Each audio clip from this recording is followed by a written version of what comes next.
Yo, it's Guido coming at you with a Tactics Talk. Welcome back and thanks for tuning in. And today we've got IQQ for you. Clan Boops and his Manticore. I wanted to feature this one because it's a pretty dang good game. Also, in addition to, it is a spot that I don't use very much. So I wanted to show you guys this. Very interesting, the spots that he uses. It has a nice little game in his Manticore. There's 2 Manticores on his team and 2 on the other team. So Manticore has turned into the scout of choice, my friends, despite the ridiculous overreaction when the British tanks came out, the British light tanks came out some years back, all the ridiculous stupidity that was said about them by various talking heads about how bad it all was. Quite the humorous situation at this point, because really, what do you see at Tier 10 as scouts? You see EBRs and Manticores. That's pretty much it. I mean, the thing's capability in terms of spotting and especially in terms of stealth is pretty epic. I mean, it's kind of the ELC 90 of Tier 10, to be quite honest. Nice little tiny tank. Can get into most little spots nice and fast. Yeah, the gun leaves a lot to be desired, but it does have a 390 alpha, even though it reloads at the speed of a slow glacier. Not even a fast glacier, a slow glacier. So this middle spot, I'll get off the high horse right there. This middle spot is a place I don't use a whole bunch, although I did use it a few games later after I watched this the first time, just to kind of see the different possibilities. And there are definitely some bushes and things you can use. You can also kind of punish guys doing things like this in the middle who might get spotted. And the good news is you can then scooch down here and hide. And you even have draw distance into that little nook over in the heavy brawling area. For some reason someone's sitting in there, you can shoot across.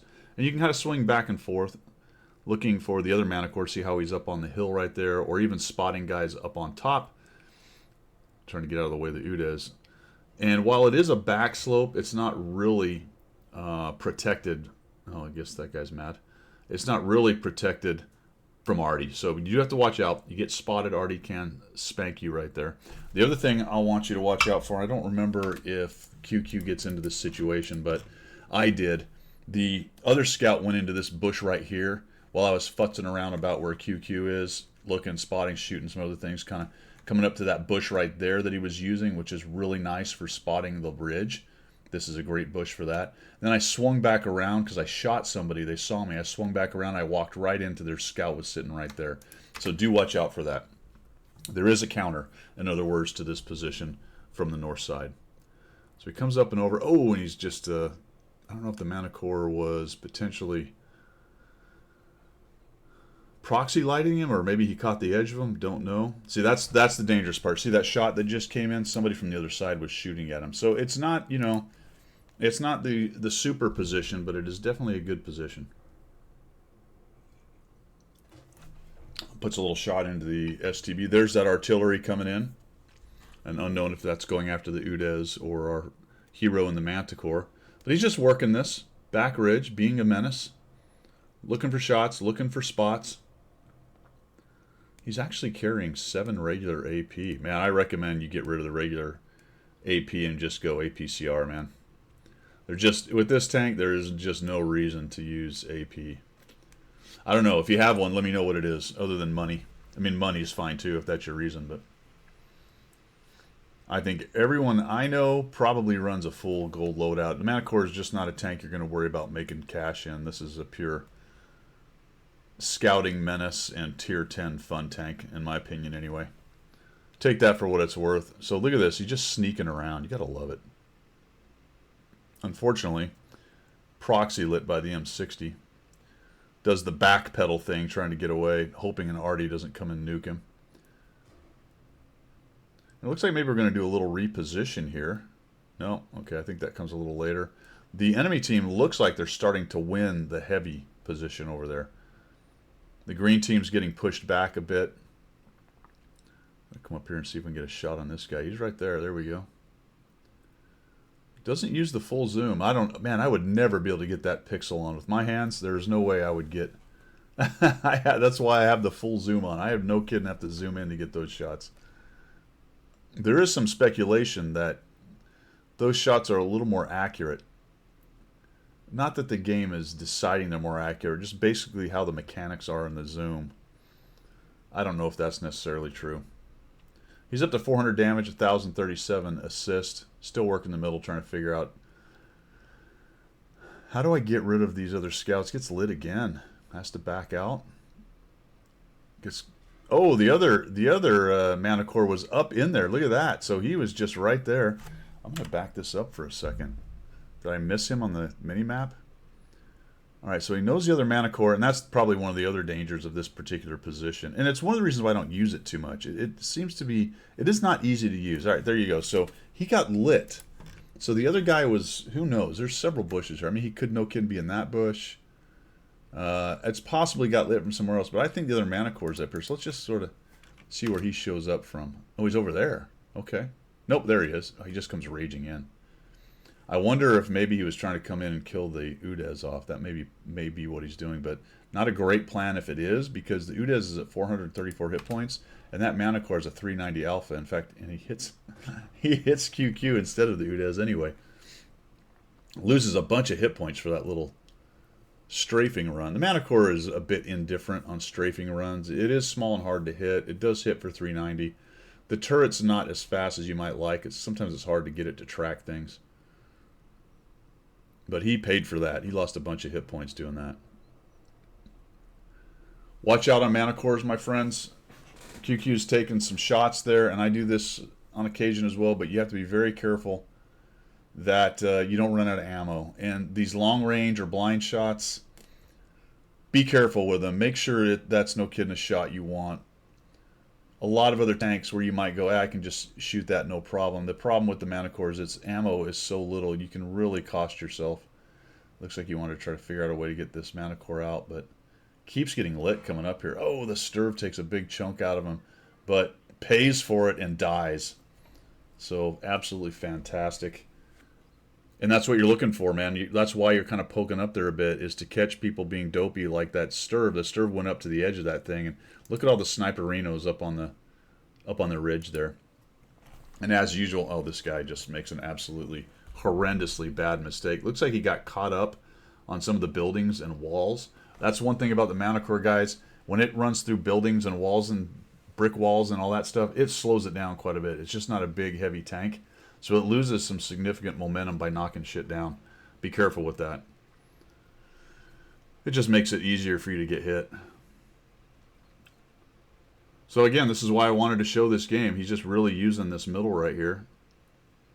The 110E4 does not see him. Look how close he was. No, yeah, I mean, that's awesome. I don't know if he had a direct line of sight or if that was a burn through on a bush. It looked like possibly a burn through on the bush. But no kidding, that 110E4 was right there, and QQ did not get seen. This is the part of the game where having a Mana Core is really awesome, because as they have knocked out a lot of the guns in the enemy team, knocked out a lot of the guns from the enemy team, there's just more space for the Mana Core to move around. And when you have as good a camo as this thing has, you can really get around the map and get in behind people and start just absolutely harassing them, killing near deads, all that kind of stuff. And this is where a tank like this one really starts to shine. Look at that T95 just sitting there. Again, he has no idea. He's seen Mana Core's kind of right there in the open. He doesn't see the Mana Core. Mana Core is too small. Look at that. Just punishing this guy. That would have been tempting for me to shoot, but I think you're right to not shoot right there. And that's, you're going to fight that. When you're playing the Mana Core, you're going to fight that constantly. Do I want to shoot? You're going to want to, because that's part of the game. People like to be aggressive, but sometimes just staying unlit is the big key. Look at this poor guy. He's going to get thumped. Doink. Courtesy pullback and required because the guy saw him. I don't know if maybe you could have done that with the bush being dark. Hard to tell.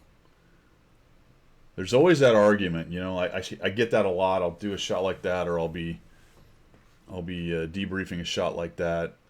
The trade-off is, do I back up and futz around and get a shot where I'm not spotted and risk the possibility that they scoop forward or move so I don't have a shot, or I just can't get it to happen? Or do I take that sure shot and just back out of it? Like, I thought you had that shot right there, man. That looks like a pretty sure thing to me. There we go. Obviously, provided the dispersion works out in your favor. They take down the Manticore, but they also lose their T-54 in the process. Not a bad trade, actually. So we're down to 11 shells.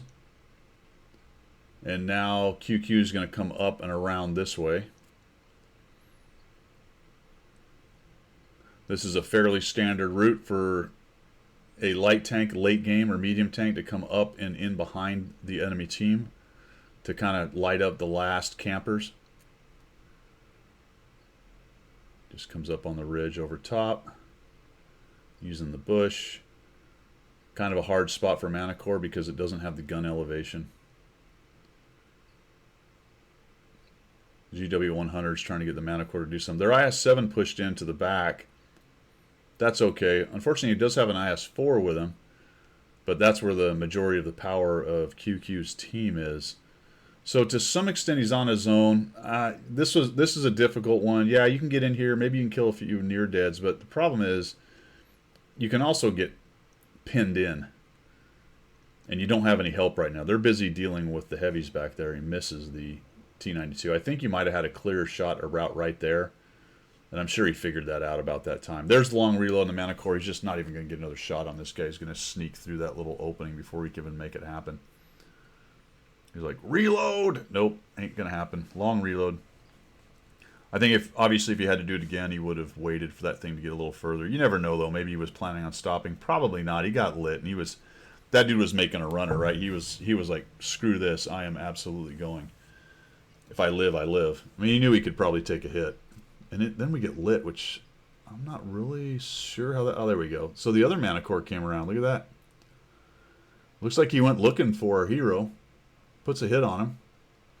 Now, unfortunately, the T-92 knows he's coming. I think he thought about maybe going through that opening, but that's a real close position, and I think he probably would have got splashed. So I like this right here. Just come around until we find him, shoot him, and back out. Boink. No, you can't even shoot him, right? He just doesn't have the possibility to shoot him. QQ spins around. He's going to do a little misdirection. I was a little bit worried about the other Manticore maybe charging in. Looks like he is, too, to some extent. I like that move. It just kind of looks like he's leaving, and now that Artie has no idea. I'm not sure why you didn't do the same thing here to the Artie you did the first time. Oh, he is going to do that. Never mind. I thought he was just going to go around. All right, so he gets spotted because here comes the other Manticore. Finally. They're both one-shots to each other. Now, this is a great little ring around the rosy situation here. Unfortunately, he can only kill one of them. And look at this. He prioritizes the other Manticore, and there's that turret thing I was talking about. I don't know if you noticed, and I think what he did there was power slide. Let's go ahead and reverse this, and I'll show you what's going on here. The other Manticore wasn't able to get his turret onto him. Go ahead and zoom out. So there's the other Manticore. He sees him, he misses. Didn't even notice that the first time. He's coming on in. He kind of decides to just go for it, and he's going to prioritize the Manticore. The problem is he can't. He could have shot the Artie first, but then he's got to go for a reload and hope that the other Manticore misses him. So he's coming at him. Now watch the other Manticore's turret here. It's not online. And he's trying to swing it. But look at that. It's still pointing the wrong direction. Even now, QQ's turret is just barely hanging on. We're going to go a little further. And now it's off. Because it doesn't have the rotation it needs. And he power slides it right there a little bit. And then kills him. Awesome. Remember, to swing your turret the fastest, move your hull and the turret at the same time. And a power slide is going to, no kidding, shift that turret around and swing that gun around. So it's a really nice job killing off that guy in a 1v1. This dude's just hoping that maybe QQ will ram him or do something silly, but he's not going to, and this guy's pretty much dead. Nice shot right there. 2,817 damage, 3,548, and this is how you play a scout endgame, fellas. You do things like nice spotting mid-game, and then you get on your horse and you start moving around. Get in and get their artillery, take shots of opportunity on other tanks like the 110E4, be unpredictable, go to places that they don't expect. I'm really surprised you didn't just shoot this guy. I think you had a shot on him here. No, he's right there. I don't know. Surprised me a little bit that you sort of ignored the T95 and went after the IS-4. 57 is asking for help, and I suppose really maybe the calculation here is let's kill the IS-4 when I still have some friends, and the T95 is not going anywhere anytime fast, right? T95 is not going to go anywhere. He's stuck down on the bowl. We can deal with him after we take out this IS-4, who's more mobile and a bigger threat, really, with a turret. Tier 10 as well. Kind of surprised T-57 didn't get killed. Is he behind the ridge? No, he's just running around in the open. That actually just surprised me. Now here comes the 50-51, and this guy is turtled up against this terrain right here. He's hoping the enemy team makes a mistake. QQ gets in there and does a nice job shooting him in the side, backs out of this. The IS-4 wants to come kill him, but can't because the T-57 closes in with the Mana Core.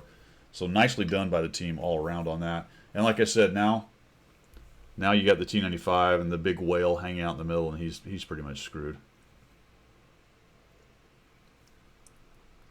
QQ moves down in here. Again, nice thing with the Mana Core, really good camo, small tank. You can get really close to things like T-95s before they even spot you. Knocks a tree down, unfortunately, but he does find this guy's like, oh, there he is. I think I'd have gone back and just make the, there you go, just shoot him right in the hatch, man. And I would just taken that shot. You got 6 shells, why not? Right there. Yeah, I think you pinned that guy on that one. But, you know, he's making it happen. He's got the guy lit. He's got him pinned down. Lets everybody else know where he is. Lets everybody know which way he's pointed. T-57. Look at the T-57 working around behind him. Definitely a good move for let's just win this game. Now he's moving. And I think, yeah, there you go. He goes for the track. So why not? Get the track. Guy doesn't have a kit or isn't thinking about it or doesn't want to. And we get some assist end game. First shot was assist. You notice he fixed the track and started moving, so he didn't get assist on the second shot. 3 kills, 3,240 damage, 3,918 assists. It's one of those games you watch and you're like, holy cow, that's he got to 3,000 over 3,000 damage and almost 4,000 assists. Like, how did that happen? Because he just kept working at it, man. All over the map, making it happen in the Mana Core. And I wanted to show you that middle spot because I probably haven't showed you much gameplay from that middle spot on that hill. I just don't go there very much, although I am adding that into my kit bag on this map. In general, I don't like getting stuck down in the pit down here, but that's actually not a bad initial position to look around. One thing I actually will do on this map is come up to this, get in these bushes and get some spotting on the crossing, and then bail out of that, and then head over to the middle right there. Because when the heavy side gets invested over here, if you're still fetzing around on the back edge, if there's somebody peeking through here, you can't get away. You're kind of pinned down. Anyway, there you go. QQ, thanks for sending that in, man. Nice game. That's all I've got for everybody. We will see ya.